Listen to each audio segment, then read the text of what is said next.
So good morning students, welcome back. Today we'll discuss all three equations of motion by graphical method. As you know, last time we did by mathematical method. So now today we'll start with graphical method. So students, before starting graphical method, you have to know the meaning of uniformly accelerated motion. What is the meaning of uniformly accelerated motion? An object is said to be uniformly accelerated motion if rate of change in velocity remains constant. Look at friends, we can say that is a rough work. dv by dt, that is acceleration. Rate of change in velocity is said to be acceleration if this remains constant with respect to time. That is said to be a uniformly accelerated motion. When change in velocity remains constant with respect to time, in other words, we can say if acceleration remains constant in motion, such motion is said to be uniformly accelerated motion. And for this uniformly accelerated motion, we'll find all three equations using graphical method. So first of all, I'm going to find first equation. Look at students. For uniform velocity, graph between velocity and time will be a straight line because velocity remains, rate of change in velocity remains constant. So you get straight line. Like this. A is the initial point of motion and B is what? Final point of motion. Initial velocity U, final velocity V. Initial time T1 is 0 and final time T2 is T. I extended this side. This is theta and that is perpendicular. So that is the graph between velocity and time. For uniformly accelerated motion, graph will be a straight line. So students will find slope of this velocity time graph. Slope means tan theta. Tan theta is what? Perpendicular by base. What is perpendicular? The side BC and base the side AC. So BC by AC. How can we get BC? This is B point, this is C point. For getting distance between 2 points, we'll use the concept final minus initial. So what should be the side BC? V minus U.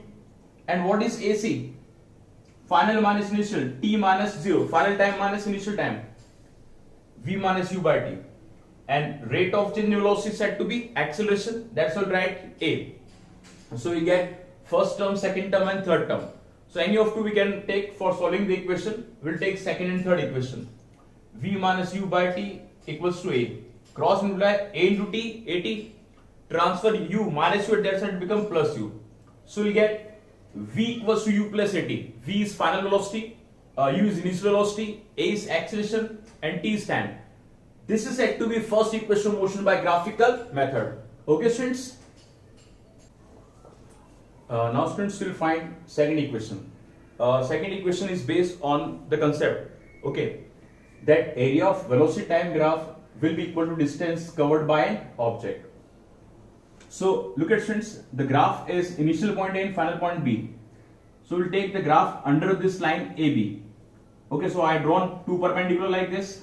So we have to find area of this triangle ABC, primary, and secondly area of this rectangle AEDC.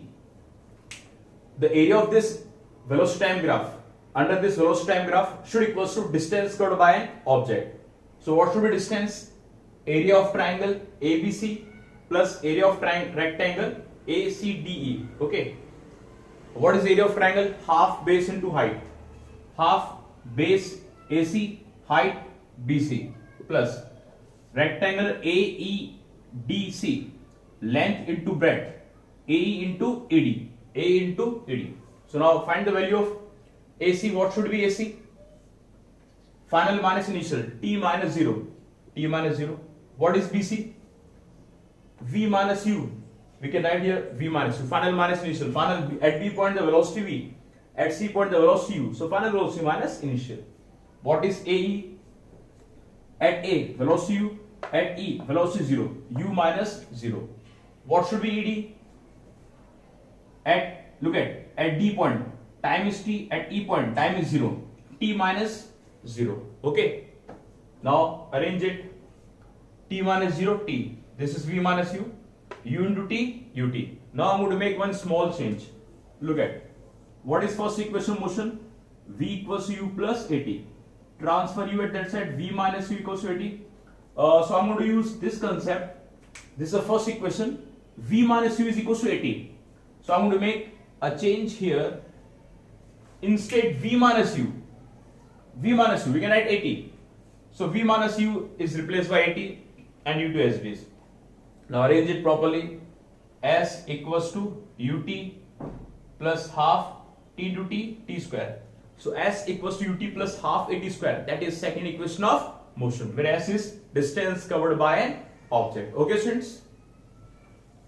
Look students, for finding third equation, again we'll use the same concept, that the area of velocity time graph will be equal to distance covered by an object.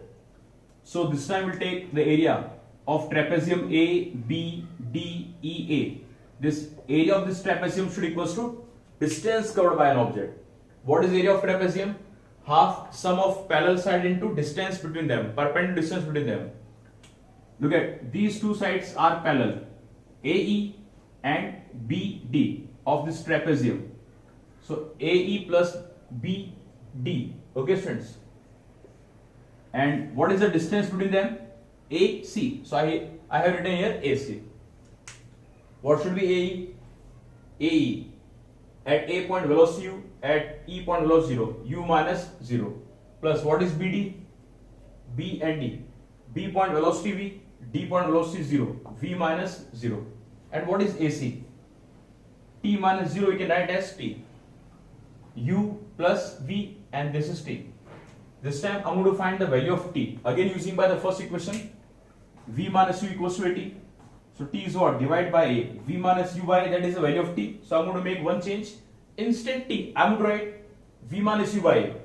So here I'm going to write v minus u by 2a into s, 2s, cross multiply, v minus u, v plus u, a square minus b square, a plus b, a minus b. So I'm multiplying the formula v square minus u square. So v square minus u square equals 2s. This is the third equation of motion by graphical method. Okay, so we found all three equations by graphical method under the influence of uniformly accelerated motion. Okay students, thank you.